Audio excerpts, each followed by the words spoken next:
Aquella noche, la noche cuando mi vida de siempre quedó hecha trizas, fue una noche de invierno, mucho más fría que esta.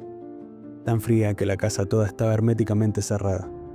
Ten presente este detalle, porque de él, de que la casa estuviera completamente cerrada, dependió todo. 3 de mis amigos y yo estábamos jugando al truco. Recuerdo como si fuera ahora mismo la espléndida mano que me tocó en suerte. Tengo 33 para el envido y soy mano. No puedo perder. Pero dejaré que enviden ellos. Tiré un inofensivo 4. Fue el turno de Favali. Favali, profesor de física, repartió su entusiasmo entre un velerito que tenían olivos y la electrónica, que practicaba en el espacio que yo le había cedido en aquella mi heterogénea guardilla, que pomposamente llamamos laboratorio. También Lucas Herbert, el empleado de banco, era loco por la electrónica. Solo que a Lucas le interesaba la radioactividad. Estaba empeñado en construir él solo un contador Geiger de diseño propio, pero en aquel momento tenía un interés mucho más urgente, que aunque menos trascendente. ¿Y Juan? ¿Qué tal estamos para el primero? Mal, Lucas, que lo canten ellos. Fue el turno de Polsky, el jubilado que aprovechaba las facilidades de mi guardilla para construir violines. ¡Envido! Respiré aliviado. Ahora podría hacer valer mis cartas. Me hice el tonto. ¿Envido dijo? ¡Real envido! ¡Falta envido! Claro. Con 33 de mano lo dejé aplastado. Todavía recuerdo el alarido triunfal de Lucas, mi compañero de juego. Aquel falta envido no significaba el chico. Recuerdo también que Favali, para disimular su despecho, levantó el volumen de aquella pequeña radio, en la que hasta aquel momento había murmurado muy bajo la voz despeinada de Louis Armstrong. «Quiero escuchar el boletín», dijo Favali. A continuación, una noticia de último momento. Formidable explosión atómica en el Pacífico. Contra lo que se había anunciado, los Estados Unidos han continuado haciendo ensayos atómicos. Un accidente acaba de revelarlo. El estallido de una bomba atómica de nuevo tipo ha producido una incalculable cantidad de polvo radioactivo. Desplazada por el viento, las nubes radiactivas avanzan a gran velocidad hacia el sudoeste. Más detalles en nuestro próximo informativo a las 23:30. ¿Cuándo terminarán con esas explosiones? El hobby de ellos es un poco más peligroso que los nuestros. Al cuerno con la radio. A ti te toca dar, Juan. Acallada aquella breve incursión en el mundo exterior, volvimos al nuestro. El informativo no había atenuado para nada la sensación de bienestar que sentí mientras barajaba las cartas. Era bueno estar allí con los amigos, en aquella guardilla que era para mí algo más que el lugar donde podía gozar a mis anchas del principal de mis hobbies, el aeromodelismo. Aquella guardilla era la prueba concreta de mi triunfo en la vida. Yo, Juan Salvo, no era rico, pero mi pequeña fábrica de transformadores me permitía vivir a gusto, tener la clase de placeres simples que eran todo mi horizonte. Sí, era dulce la vida aquella noche helada, en mi chalecito de Vicente López, cálido como un nido. Era dulce saber que un piso más abajo, Elena, mi mujer, estaría leyendo en la cama. Y era también dulce saber que en el cuarto contiguo al nuestro dormía Martita, la heredera, pero no pude pensar mucho en toda la dulzura que me rodeaba. ¿Y te dormiste, Juan?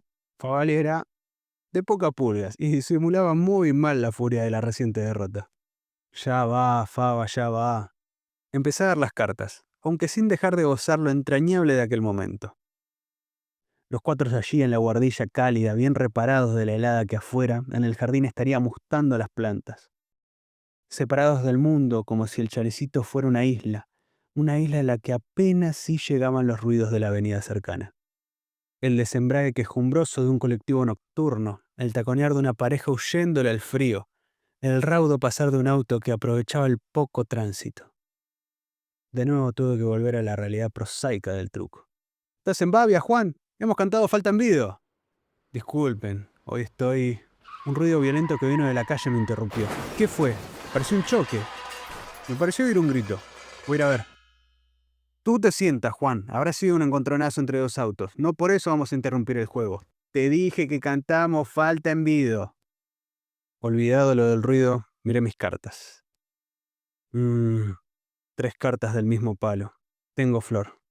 Ahora sí se va a enojar Favali. Seguro de ganar, empecé el canto tantas veces repetido. Por el río Paraná, pero, ¿qué pasó? Algún fusible. A mí me tenía que pasar cuando tenía 33 de mano. No te lamenté que yo tenía... Cállense, escuchen. Shh. No se oyó nada, ni siquiera el tránsito de la avenida. Algo ha pasado. Aquel silencio total que de pronto había callado todo rumor era anonadante. Los mil y un ruidos que siempre se oyen en una ciudad, aún en plena noche, habían cesado por completo. La radio estaba muda. Pero no es posible. Y sin embargo lo es. Miren allí.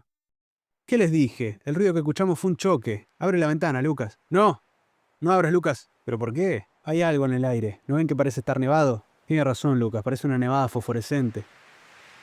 Acunándose en el aire quieto de lo alto caían tenuísimos copos, casi transparentes. Emanaban una débil luz trasmundo.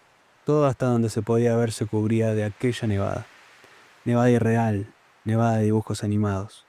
Y mortal. Terriblemente mortal. Debe ser la sustancia radioactiva que dijo la radio. Hay que cerrar todo. Un miedo loco y irracional me atensó. Elena, Martita, con tal que no esté ninguna ventana abierta. ¿Qué pasa, Juan? ¿Qué pasa? Ya te explicaré. No abras la ventana. Me precipité al otro cuarto, el de Martita. El corazón se me estrujó. La luna, la ventana abierta. No. Dejaron las celosías abiertas, pero la ventana estaba cerrada. No atiné otra cosa que abrazar a la pequeña, a estrujarla. «Que me lastimás, papá», me dijo. «¿Qué ha pasado, Juan? Dime algo». «Afuera ha ocurrido algo, Elena. Algo espantoso. Todos están muertos en la calle. Favale dice que deben ser esos copos que caen. Cree que son radioactivos. Hay que tener todo cerrado para que no entre ni uno». Mientras de los otros cuartos nos llegaban las voces precipitadas de mis tres amigos, Favale pedía masilla para taponar las aberturas. Polsky trataba de hablar por teléfono. Y Lucas andaba por la planta baja. «Pero entonces, Juan, en todas las casas donde había algo abierto no se habrá salvado nadie». «Eso creo, Elena. Nosotros hemos tenido una suerte grandísima». «¿Qué habrá sido de María? ¿Y de Berta? ¿Y los chicos?» María y Berta eran sus hermanas. Una vivía en la Lucila, la otra en el centro. No atiné a decirle nada. Su pregunta por primera vez me pintaba en toda su desnudez la catástrofe que nos rodeaba. Toda la muerte que se había abatido sobre el Gran Buenos Aires. Todos han de estar muertos.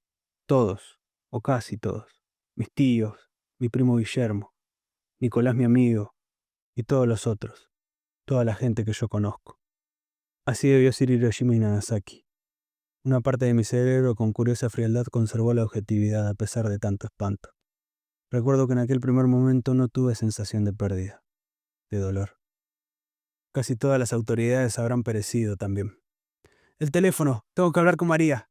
El teléfono no funciona, no hace ningún ruido». «Dios mío». «Calmate, Elena, no tenemos que perder la cabeza. Estamos en peligro, todos. Quizás el desastre no ha sido tan solo como parece». La mente humana es absurda. Recuerdo que en aquel momento pensé en todos los jugadores de fútbol de primera división. ¿Será posible que todos hubieran terminado? ¿Que de un golpe no existiera ya todo el seleccionado? Sacudí la cabeza. Creo que el cerebro se empeña en pensar en esas cosas para no enloquecer. «Hay que cerrar todo, Juan». Ya Favali lo está haciendo. Suerte que ellos están aquí. En ese momento nos llegó una voz descompuesta. «El teléfono no anda. Tengo que ir a casa. Edith, los chicos están solos. No salgas, no podés salir. Tengo que salir. Déjame. No abras, Polsky, imposible. Tengo que ir. Edith, los chicos. Cierra la puerta, Lucas, pronto». El portazo retumbó en toda la casa. Tan rápido fue todo y tan aturdido estaba yo que ni atiné a intervenir. Por otra parte, no hubiera podido llegar a tiempo para evitar nada. Fue Elena quien vio salir a Polsky. «Mirá, Juan, Polsky salió». Tengo que ir a casa. Tengo que ir a casa.